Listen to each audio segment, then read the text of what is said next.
Hello there, and as usual, I'm Aaron from Last Stand Gamers, and welcome.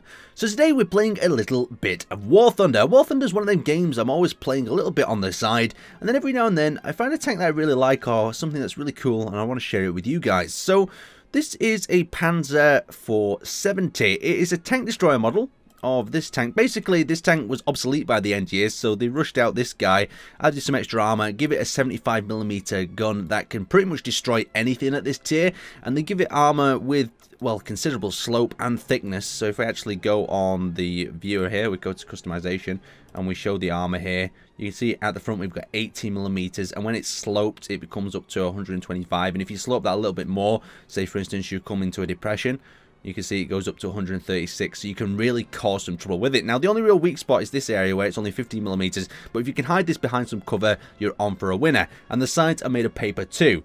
But apart from that, the combination of the gun and the front armor at this tier causes some real trouble. Anyway, let's see a little bit of gameplay. I'm going to do it live, and you guys can see as we play. So I've launched us straight into an arcade battle. Should be perfect for some instant action, get some quick kills. I mean, a better test of the tank would be taking it into a realistic battle, but for this moment in time, let's just get some quick action under our belt. So we've noticed that we're in the canal map. Now ideally what I've done when I was playing this map a little bit earlier on is I crossed the river and shot into the flanks of the enemy. That's a very good tactic, but I noticed that this tank is incredibly slow compared to its other tanks in this category. Well, I mean, it is still quite fast, but it's not as fast as, for instance, you've got the Panthers, you've got Tigers overtaking, you've got T-34s overtaking you, so you're not going to be the first one into them flanking positions. That's going to put you at quite a disadvantage. You can see I've got my lovely MG34. That's great for spraying down these buildings, especially in a realistic battle. You can hose these down, create a lot of dust off the ground with it, and really disorientate an enemy tank that's trying to engage you, especially if you shift your armor as well and sort of preempt the shot before it's fired at you. So we'll check this little open area on the left that I like to check, because normally a rusher or two tried to get through here and set up in the forest on the left or near the houses, but it doesn't look like anyone's there, so we're going to go around the right side of B. Now, another real great advantage of this tank is in the name itself. They see Panzer IV in the name, and they expect, you can see this, I think that's a Panzer IV behind me actually, so you can see the Panzer IV that's come up behind me. They kind of expect to bump into that tank. That's an extremely easy tank to knock out at this tier. You can simply fire one through the front grille. So they get around the corner, they bump into you, realise that you're not that sort of Panzer, they panic, and usually you knock them out with your big 75mm gun in one shot. So there we go, we've got a little bit of a peek. So you can see this is where this tank tends to be a little bit weak as well, because we can't get a gun over there to actually see it. We'd have to get a lot closer to get a gun up and over that hump in the road. You can see all these other tanks though are being knocked out because they're having the same issue where the turret's being exposed. So I'm going to put a few MG rounds here and try to just see if I can actually hit him or scoop a round in. Then I can follow it up with the main cannon. So it doesn't look like it's going to be possible. So we'll get back on the flank and see if we can follow ourselves around. There's a nice little gap here between the buildings, and this follows along with the waterfront. We've got bloody KV2 blocking our way though. Let's see if we can get past here. So if our team are pushed up well on the right flank, now it looks like they have done, we should be able to creep around near this bridge, and there we go, we've got a contact. Fire it straight through his bonnet. Knock that Sherman out of there straight away. That 75mm gun, just, they don't stand a chance against it. But I think behind him, he also had a second tank that we need to knock out quite fast. Oh, there we go. We're bound to the first round thanks to the pavement.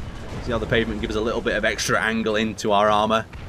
And there we go. He's dead as well. Let's continue moving on around here. Now, I can see from the map that there's a hell of a lot of tanks. And I think we've got one up on this mound here. Yep, there we go. There's a Tiger. Put the one right through his front grille. Critical. That's disabled all three of his front crew members. He's bringing his turret around, so his gun is still operational. Our gun's taking a bit of time to reload here. Let's try to get one through the port. Oh no, the port's just absorbed the shot up. He's firing at us, trying to panic us. Looks like our teammate's going to go forward. I think this is a pretty bad idea on his half, because that Tiger would have had its gun reloaded by now. We've also got another tank popping up on the right flank. Oh, he's seen us and popped back in. Oh, we lost the Sherman, buddy. So we need to push past him quickly, get the shot off. Through that side, go right into his ammo rack. Yes, beautiful, he's destroyed. Now there's going to be a number of issues here. We've got the guy that's coming up the side road on the right, but we also want to get into the objective area where we can start doing some critical damage. I don't really feel like waiting on that guy. I think we've got enough support from behind to cover us. So there we go, Churchill. Let's just take this guy on the move. Beautifully crisp. And what have we got around here? That guy's still not popped up from the right. He's not even looking in our direction. We'll let our gun reload and we'll take him out as well. There we go. That 75mm is just absolutely unstoppable. So we need to get a little bit further up here. We're eliminating the enemies around the flag, but our teammates are not really getting on the objective. Well, so we've got one guy trying to attempt to cap it. So with him out the way, we should get ourselves onto an even nicer... Oh, beautiful area. So we've got T-34s there, a bit behind that wall. We've also got Sherman here. Let's see if we can get a shot on this guy. Looks like he's at a bit of an angle. Thread one through there. That's hit his ammo rack and killed his driver and whatnot. Let's see if we can thread a second shot. I'm a bit worried about my flank now. We'll thread another one through. This should end him. There we go. His turret's out. So we've got the question, do we go up the main road or do we hold position and try to shoot a few of them guys on the left? I think we should push up before we get flanked here. Just see what we've got coming around. Oh, we've got a hell of a lot. That's not really a threat to me though, because this gun on that Churchill's not going to really do too much damage to me. But that IS on the... yeah, that IS is going to be a bit of a problem. So I'm going to try to edge my armor up. I pushed up too far here, I know this. We're going to see how many we can get. There's another Sherman knocked out straight away. We're going to attempt to maybe get one on this KV before it does us, but I think we'll just hide in here. Oh, didn't even see that. And we're out. So that's the first little round with the Panzer 70. A lovely little tank. Let's thank you guys for watching. I'll have a little bit more of this to come, and I'll see you next time.